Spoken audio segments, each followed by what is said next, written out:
Hi, I'm Ray's mom, Kris. Um, Ray and I are starting a new vlog together. This is my first time vlogging. Technically second time because I tried it on my phone, but storage issues, whatever. Anyway, hi, I'm Ray's mom. We are here to basically be a support system for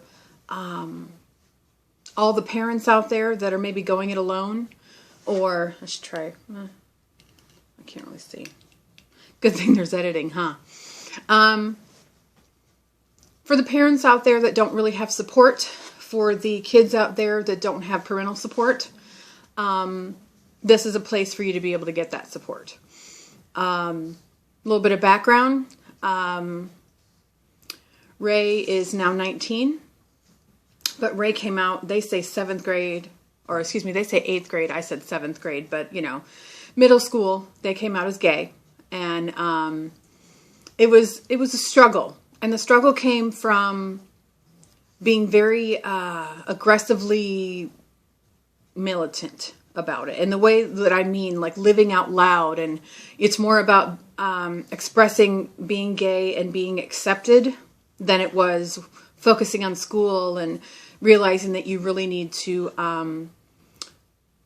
focus on getting good grades to get into a college and get a degree and take care of your family and things like that. And at that young age, because of being so strong, Ray's very strong, to be very strong to come out as gay, at least at that time. It was probably one of those situations where they thought that they were going to be rejected, and they weren't, even by my now 94-year-old grandmother. A lot of, me coming up, I grew up myself personally in a Midwestern state full of prejudice by my parents being prejudiced from their parents, and then I'm sure the on down. But once we moved here when I was younger, all that stopped because my parents realized, number one, that it wasn't a good thing, and number two, that we were in a very diverse area, so it really wasn't good to have that sort of mentality. So then when I have my kids, it's kind of like one better. Not only are we not prejudiced, but we welcome everyone and everything, because pretty much the world is a melting pot. So, anyway, Ray struggled with the living out loud. One of the things that, hush, I have pugs, sorry. Hey, calm it.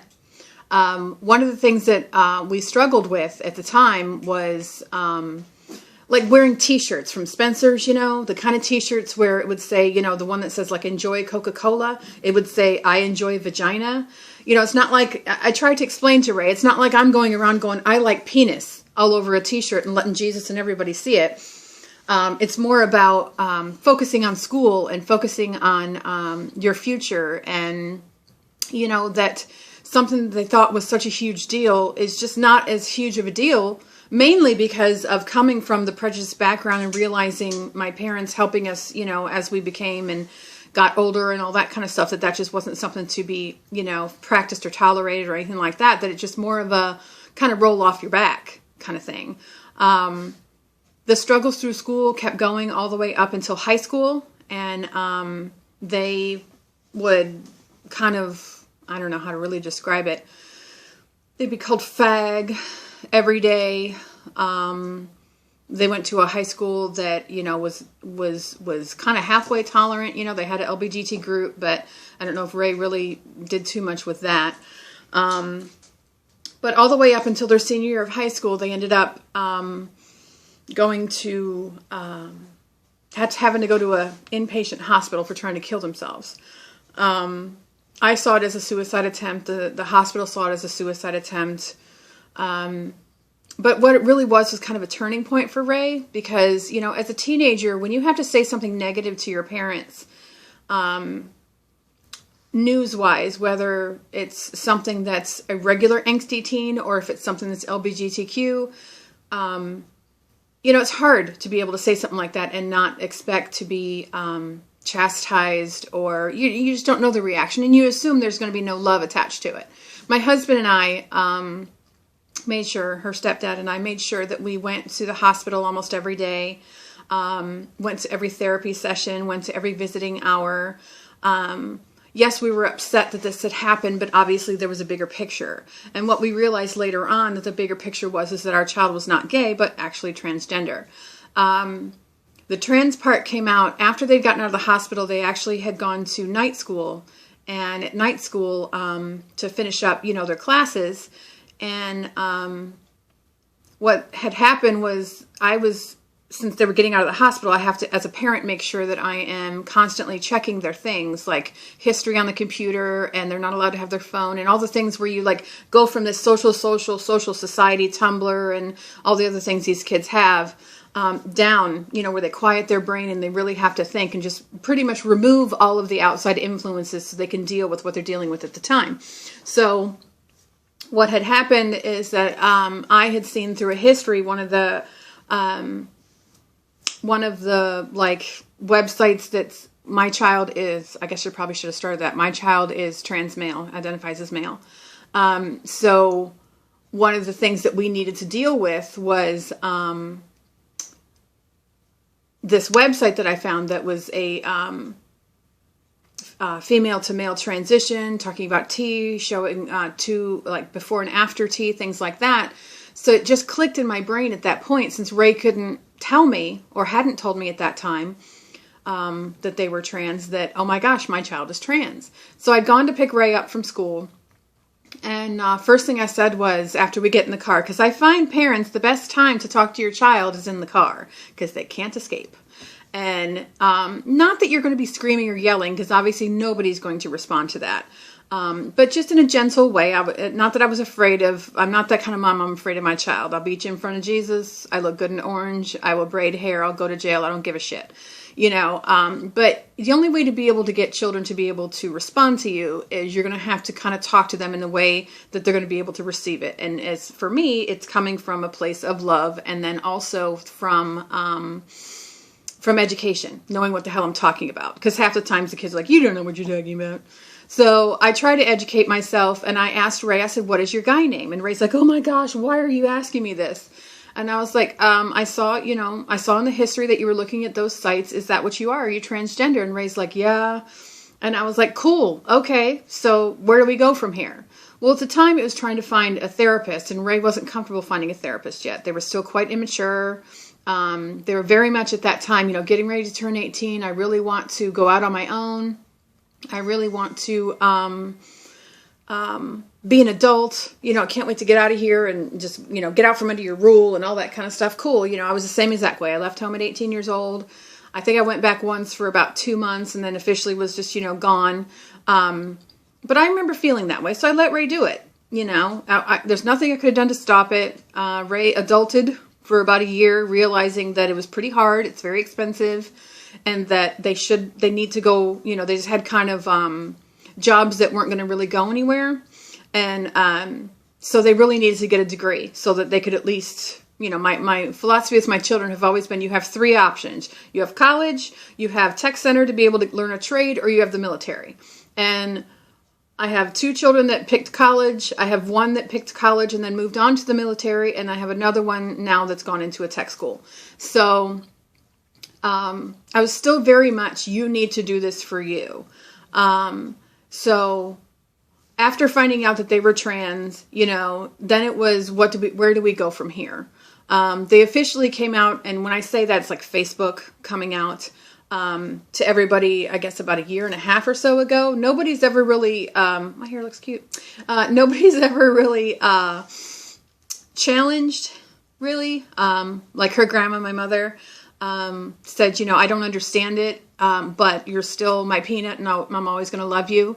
So to me, that's growth. My husband doesn't understand it, but I feel he's at the point of understanding that Ray has to go through this, and is not going to do anything to hurt Ray by, like messing up, let's say, terms and things like that. I personally go to a support group. And in my town that helps me, because inside here, my problem is, and I still have it and I admit it, my problem is I have to figure out where my daughter ends and my son starts.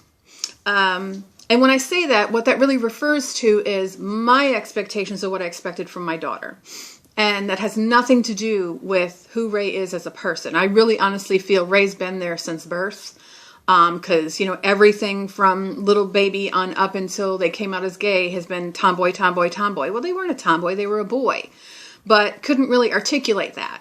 I know this in my heart of hearts. I feel it. You look back at pictures, you look back at everything, and I get it. I understand it. But it's still my expectations of what I had for my daughter, you know, knowing that my child's never going to carry a child and have a baby, as much as I really want to be a parent one day. That's difficult. But again, that's just my gig. That's not their gig. That's not something that I project onto them. They know that's how I feel, because I'm very honest. When I go from my support groups, we're allowed to speak in general terms from the support group and just relay information and help others and things like that, especially within the family. I'm obviously because that's my child. From the moment they came out to the moment of me making this video, that's my baby. That's, you know, that child will always be my child. But I'm under the theory now that my child is, I'd much rather have a thriving son than have an injured daughter. You know, I can't imagine what that feels like, because I've always been a woman. Yes, I was a tomboy too, but I've always been a woman and reveled in being a woman and wearing makeup and feeling pretty and things that are pretty. And I've always, you know, loved boys and, you know, boy crazy when I was a teenager and, you know, things like that. I have a lot more male friends than I do female friends and, you know, stuff like that. But, you know, I can't imagine not being able to be who you are. That to me that breaks my heart for my child. I would like for, you know, Ray to be able to get to the point that they can actually enjoy a life as a man. So that's starting now.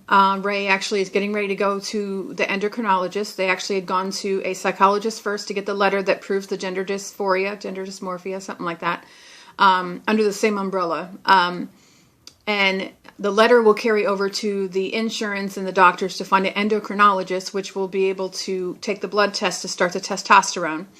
And then Ray will be on testosterone for a year, which is our plan. Ray will be on testosterone for a year, and in 1 year they will actually graduate from their program. And then once they graduate from the program, come home, have top surgery. And after top surgery, then they go straight from there, from recovery, to starting a job as a man. In the middle of that, we'll do the name change and all that kind of stuff. But the whole idea right now is to help Ray do what is in Ray's best interest, but also be there for Ray 100%. So this is just basically the starting of a video series that Ray and I have going on. Ray's going to have their part. I'm going to have my part. For those of you that don't have any support, no, I'm here for you. To the parents out there that feel like they're going it alone, you're not alone. And I would be very happy to answer any questions that you might have. Just put it in the comment section. And I will do my best to get to every one of them. And be able to explain them here or via the comment section. I want this to be something that's a good avenue for not just for you guys, but also for Ray as they're going through their transition. Kind of like a video therapy, to be able to talk about it, openly, to be able to use the terms. Because I want you guys to understand too, parents, that terms are very important to these kids. When I started going to my support group, I couldn't even get to they and them, which is basically a gender neutral version of he and she. And that's where I'm at right now. I'll get to the he's. I don't know if my brain will probably do it when I see a man, as opposed to still seeing Ray. And if you look at Ray has been passable for a while, just because of the way they dress and the way they sound and the way they act and all that. But you know, it's still that hurdle that I know I have to get through, but that doesn't mean I don't love Ray and don't support Ray. It's just that's my part, not Ray's part. So I'm going to get there. But I'm here for you, and anything that you need, just, again, in the comment section, let me know, and I'll do my best to help out. Thanks for listening.